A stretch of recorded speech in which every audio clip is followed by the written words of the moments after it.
is a way out, that there is a way to do more, to get more, to obtain more. But I personally don't want to lose all that I've been able to get.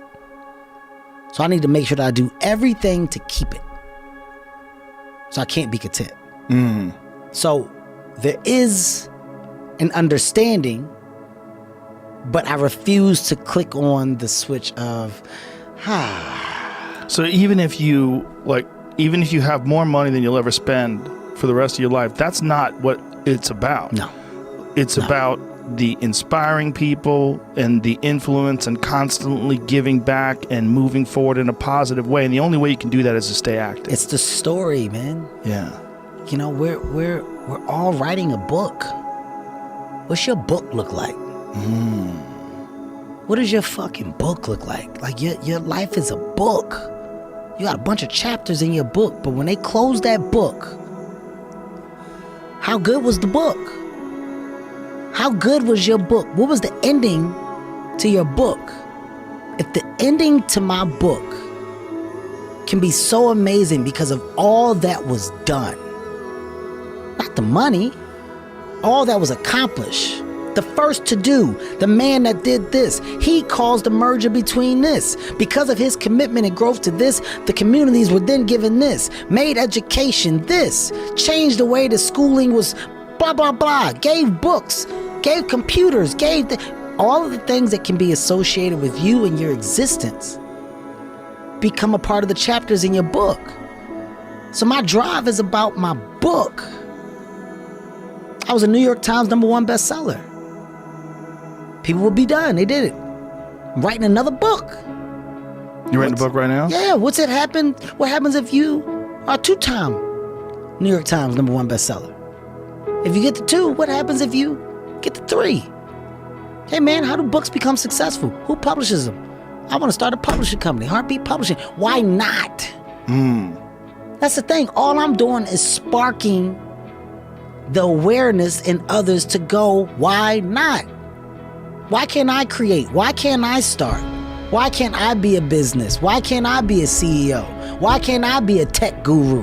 Why can't I fucking create cooking products, lotions, scents? There's so much that some people just don't understand they can do.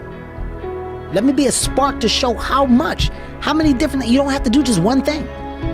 When it's all said and done, my book is going to be full of all the shit that Kevin Hart did. Because I never was content with doing just 1, 2, or 3. Why not?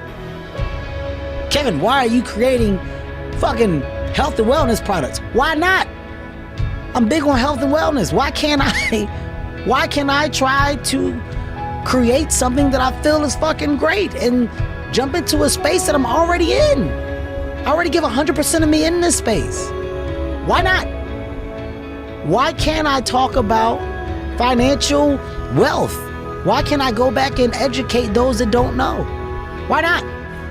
You don't got the time. I make time. Well, you certainly can, but it's just so unusual that someone dedicates that much energy and time to giving back and getting involved with the kind of projects that you're talking about, as well as be super ambitious with your own career.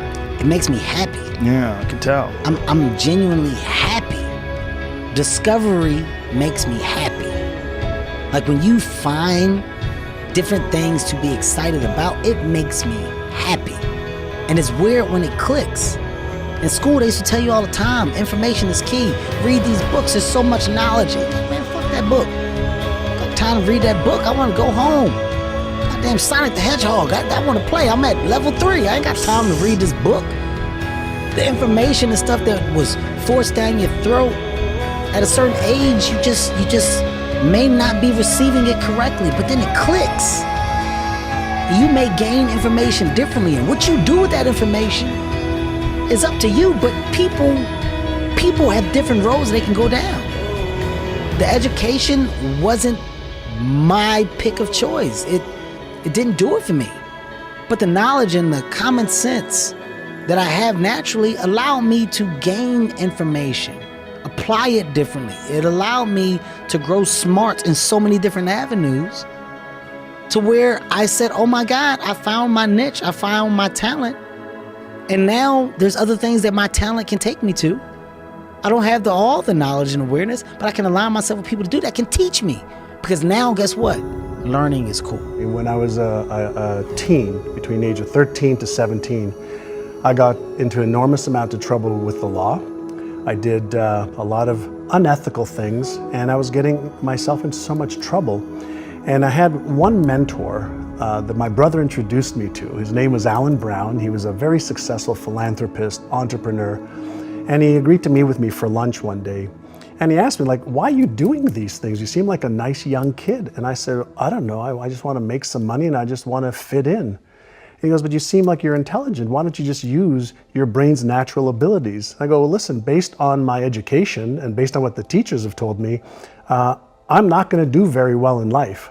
And I left high school in grade 11 thinking that I'm not worthy enough, I'm not smart enough, I'm not good enough.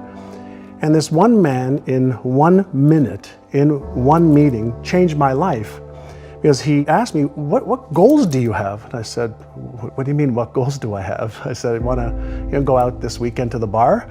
I want to have some good food. I want to find a nice young lady to maybe hook up with. And he says, no, but what are your bigger goals? And I didn't have any. So he actually sent me home.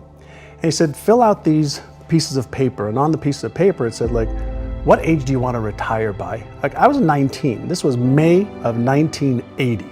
I wasn't even started yet.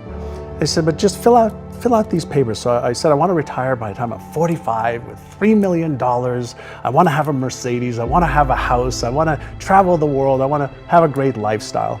And so I came back on Monday and he looked at it and he asked me one question. And that question transformed my life. And he said, are you interested in achieving these goals? Or are you committed? And I stopped and I looked at him. He was standing up. I was sitting at my desk there at his office. And I asked him, Mr. Brown, I said, what's the difference? And he said, if you're interested, you'll do what's convenient. You'll come up with stories and excuses and reasons why you can't, and you'll use your education as an excuse. You'll use your story as an excuse. You'll use the fact your father was a cab driver and was a gambler and never had any money. You'll use all of that as your reasons why you can't. He says, but if you're committed, you will do whatever it takes. You'll let go of your stories. You'll let go of your excuses. You'll let go of all the reasons you currently have that are formulating your identity of yourself. And you'll learn how to let that go and become who you are destined to become. You can't control what people do. Like, I'm gonna be totally transparent. There's a lot of people in positions that I know behind closed doors that don't like my greatness, that will stop sharing videos, that will tell people behind closed doors certain things that aren't true, that will try to team up because we're making too much of an impact on social media, because our videos are getting 100 million views, and now certain people don't want to share the videos no more. Certain people don't want to do things no more. And what they do is they hate behind closed doors. And you can sit there, I can sit there and worry about that, or I can sit there and continue to make the world respect my greatness. And a lot of us, what we do is, in our life, we try to control things that are out of our control. Like, you cannot control someone talking about you. You cannot control someone hating on you. You cannot control what somebody does behind your back. You cannot control someone's loyalty. You cannot control any of that. Don't waste your time trying to control things that you can't control. The best way to control, the best way to do something, the best way to respond is to respond with greatness. Is to keep taking your life to the next level. Is to keep bettering your life, keep progressing your life. So with me, when these people try to do what they try to do behind closed doors, you know what I do?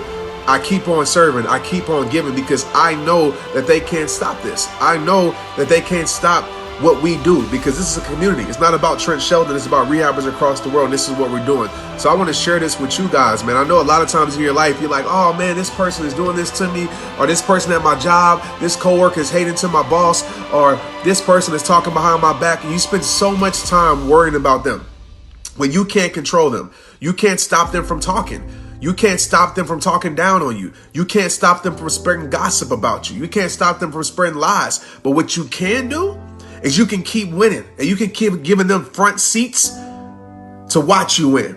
You can keep giving them front seats to make them see your greatness, right? Because they watching. Trust me.